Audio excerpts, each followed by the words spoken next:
शांति। Good morning. आज बाबा मुरली में बच्चों का बहुत नशा चढ़ा रहे हैं। जैसे लौकिक दुनिया में भी देखते हैं कि जो व्यक्ति नशे में होता है उसके नैन चैन से पता चल जाता है कि इसने पिया हुआ है, नशा किया हुआ है। तो उसी प्रकार से बाबा कहते हैं कि इस अलौकिक लाइफ में भी जिसको ईश्वरीय नशा चढ़ा हुआ होता है ना, दूर से ही उनको देखते ही पता चल जाता है कि ये व्यक्ति नशे में है। उसके नैन चैन से वो पता चल जाता है। भक्ति मार्ग में भी आपने देखा होगा, ऐसी बहुत आत्माएं होती है जिनके नैन चैन से पता चल जाता है कि इनका भगवान के प्रति कितना प्यार है। दुनिया में रहते हुए, कारोबार को संभालते हुए ऐसे नशे में दुनिया वाले भी रहते हैं।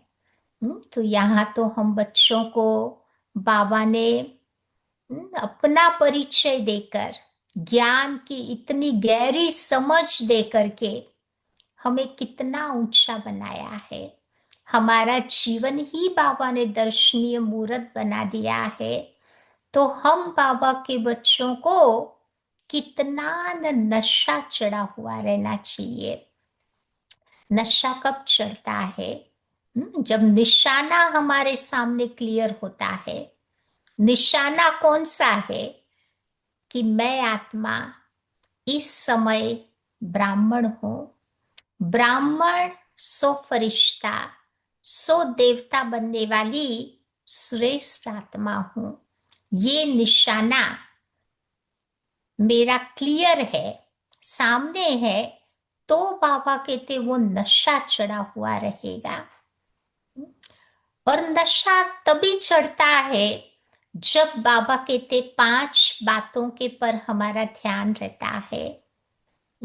जैसे उस दुनिया में नशे को चढ़ाने के लिए लोग क्या करते हैं? जो क्वांटिटी होती है ना, उसकी मात्रा बढ़ा देते हैं। ज्यादा शराब पीते हैं, ड्रग्स लेते हैं, इंजेक्शन लेते हैं, जो भी करते हैं, मात्रा थोड़ी बढ़ा दो तो ज्यादा नशा चढ़ता है। तो ऐसे बाबा भी हम बच्चों को कहते हैं कि रोज ज्ञान योग करते करते हमारा रूटीन बन जाता है, फिर वो नशा नहीं चढ़ता। तो हमें भी इसकी मात्रा थोड़ी बढ़ा देनी चाहिए। थोड़ा ज्यादा मनन चिंतन करना है, थोड़ा ज्यादा अध्ययन करना है, अपना समय इस ईश्वरीय पढ़ाई में थोड़ा ज्यादा लगाना है। तो इससे फिर बाबा कहते नशा चढ़ा हुआ रहेगा। जैसे कल सभी ने अनुभव किया ना, कितना बढ़िया दिन सबका रहा। क्योंकि विशेष दिन था, विशेष हमारा अभ्यास भी रहा, अटेंशन भी रहा, योगा पावर भी हमारा रहा, बाबा की याद भी अच्छी रही। तो थोड़ा सा अटेंशन रखते हैं तो सारा दिन वो नशा चढ़ा हुआ रहता है। तो ये मुझे भी करना है, थोड़ा उसकी मात्रा बढ़ा देनी है तो नशा चढ़ता जाएगा। दूसरी बात, नशा चढ़ाने के लिए कोई भी चीज को बार बार लेनी पड़ती है।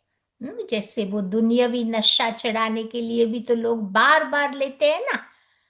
क्योंकि आदती बन जाते हैं तो फिर उतना नहीं चढ़ता है। तो बार बार उसे लेने से फिर वो नशा चढ़ता है। तो यहाँ पर भी मुझे भी उसकी फ्रीक्वेंसी थोड़ी बढ़ा देनी पड़ेगी। सवेरे मुरली सुन ली हमने, वो एक रॉ मटेरियल था। क्योंकि सवेरे सवेरे मुरली सुनते हैं तो इतना टाइम भी नहीं होता है, हमें लिमिटेड टाइम में सारा खत्म करना होता है क्योंकि काम पर जाना होता है ना सबको। तो फिर क्या करना है कि सवेरे मुरली सुनकर सारा दिन बैठ करके उसको उगारना है। उसके ऊपर विस्तार उसका करना है। उसके ऊपर मुझे बैठ करके सोचना होगा। जैसे गाय भी क्या करती है, एक लागे खा लेती है, फिर सारा दिन बैठ करके उगारती रहती है। बस यही प्रक्रिया मुझे भी अपने जीवन में करनी है, तो इससे मेरा नशा चढ़ा हुआ रहेगा। तीसरी बात, नशा चढ़ाने के लिए जो भी लोग यूज करते हैं, जिस चीज का भी, उसे डाइल्यूट नहीं करते हैं, वैसा की वैसा ही वो लेते हैं, तो नशा चढ़ता है। जैसे शराब है, उसमें पानी नहीं मिलाएंगे, जूस नहीं मिलाएंगे, वही का वही लेना है उसी फॉर्म में, तो नशा चढ़ेगा।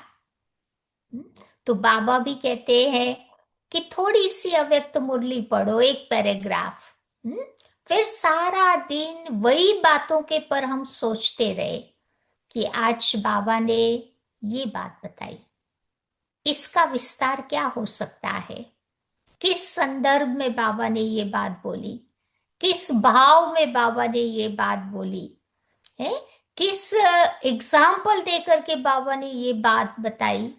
मुझे किसी को यही बाबा की बात बतानी है तो कौन सा एग्जाम्पल देके समझाना पड़ेगा। हम्म, तो ऐसे वही बातों के पर थोड़ा गहराई में जाकर हम सोचेंगे तो नशा चढ़ेगा। या फिर बाबा कहते हैं कि दुनिया में भी नशा चढ़ता है ना, जब वो चीज अकेली ही ली जाती है, उसके साथ और कुछ नहीं खाते हैं। जैसे नशा चढ़ाने वाले क्या करते हैं, उसके साथ खाना नहीं खाएंगे, कोई स्नैक की आइटम नहीं खाएंगे, बस वही एक ही चीज वो लोग लेंगे, तो नशा चढ़ेगा। तो यहां पर भी बाबा कहते हैं कि जो बाबा ने मुझे दिया है, मुझे उसी के ऊपर ही सोचना है। सांसारिक नशों को साथ साथ लेकर अगर मैं काम करूंगी तो रूहानी नशा मेरे अंदर नहीं चढ़ेगा। चाहे ये पाथ चाहे वो पाथ, दोनों जगह पांव रख करके चलेंगे तो न इधर के रहेंगे न उधर के रहेंगे। तो एक ही चीज को अगर मुझे मेरे जीवन में मैंने उसको अपना लिया, तो फिर आप देखो बहुत नशा चढ़ेगा। हम्म? फिर पापा कहते वो दुनिया वाले भी नशा चढ़ाने के लिए क्या करते हैं, गैदरिंग में पीते हैं।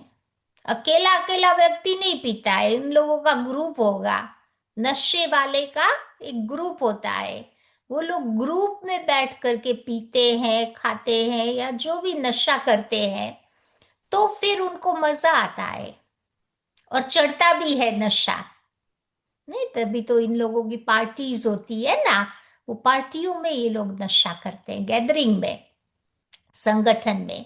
तो बाबा भी कहते हैं कि जितना जितना हम भी संगठन में बैठ करके बाबा की बातें करेंगे ना, तो क्या होता है, संगठन से एक पावरफुल एनर्जी जनरेट होती है वातावरण में, और वो एनर्जी मेरे को बहुत बहुत ताकत देती है। और मेरा नशा भी चढ़ता है। तभी तो कहते हैं ना, संगठन में वो ताकत है, अकेले में वो ताकत नहीं होती है। तो ये नशा चढ़ाने के लिए भी मुझे संगठन में रहना है, क्योंकि संगठन एक किला बन जाता है जिसमें माया प्रवेश नहीं कर सकती। तभी तो बाबा के बच्चे जब गैदरिंग में होते हैं, संगठन में होते हैं, तो एक दूसरे की कंपनी एंजॉय करते हैं। ब्राह्मण परिवार की ओर से हमें ताकत मिल जाती है, ब्राह्मण परिवार की ओर से हमें बहुत सारी इंस्पिरेशंस भी मिल जाती है। तो ये नशा भी हम संगठन में रहेंगे तभी चढ़ेगा। कई बार लोग कहते हैं अरे हम तो योगी है, अपने घर में बैठ के योग लगाते ही रहते हैं, भले योग लगाते रहो लेकिन आपका नशा नहीं चढ़ेगा कभी। उसके लिए संगठन चाहिए, बाबा का परिवार चाहिए, परिवार का वो प्यार चाहिए, परिवार के साथ वो कनेक्शन चाहिए। सतयुग में कोई अकेले अकेले थोड़े राज करेंगे, पूरी हमारी राजधानी होगी ना। तो यहाँ जितना जितना संगठन में रहेंगे उतना बाबा कहते वहां पर भी हमारा उसी प्रकार का स्टेटस होगा। अकेले अकेले तो द्वापर युग से साधु सन्यासी रहते हैं, हम कोई दुनिया वाले साधु सन्यासी उदासी वाले नहीं है। हम तो बहुत इंटरेस्टिंग राजयोगी है, संगठन में भी अपने को अकेला समझते हैं। हम्म, तो ये दोनों का बैलेंस, संगठन भी हो तो अकेले में भी हम एंजॉय करें, तब वो नशा चढ़ेगा। फिर वो जो जिनको नशा चढ़ा हुआ है उनके लक्षण कौन से दिखाई देते हैं? उस नशे वाले लोगों को भी आपने देखा है ना, गटर में पड़े हुए हैं फिर भी अपने को बादशाह समझते हैं। उनको कोई वरी फिकर किसी की नहीं होती है। तो बाबा भी कहते हैं जिनको रूहानी नशा चढ़ेगा ना वो बेफिकर बादशाह बन जाएगा, बेगमपुर का बादशाह। उसे कोई चिंता नहीं, कोई फिकर उनको नहीं रहती है। हम्म? जिनको नशा चढ़ा हुआ होगा बाबा कहते उनकी एक रस स्थिति होगी, सांसारिक रसों से वो उपराम होते जाएंगे। उनकी आंख न किसी वस्तु, न किसी व्यक्ति, न किसी पदार्थ में डूबेगी, सबसे उपराम। चाहे मेरा नाम हुआ, चाहे मेरा मान मुझे मिला नहीं मिला, नाम मान शान कोई इच्छा नहीं, और अंदर में उसे परम तृप्ति की अनुभूति होगी, इनर सेटिस्फैक्शन, आत्मिक संतुष्टि का अनुभव होता रहेगा। और चौथी बात, उनके चेहरे और चलन से सभी को दिव्यता का अनुभव होगा। हर परिस्थिति में जो भी टेस्ट पेपर आते हैं ना उसके प्रति भी एक कृतज्ञता का भाव होगा कि ये चीजें मुझे सिखाने के लिए आई है, ये चीजें मेरे सामने मुझे आगे बढ़ाने के लिए आई है, ये चीजें मेरे सामने मुझे अंदर से स्ट्रांग बनाने के लिए आई है। इस प्रकार का प्रकृति के प्रति भी, परिस्थितियों के प्रति भी उनके अंदर में भाव होगा।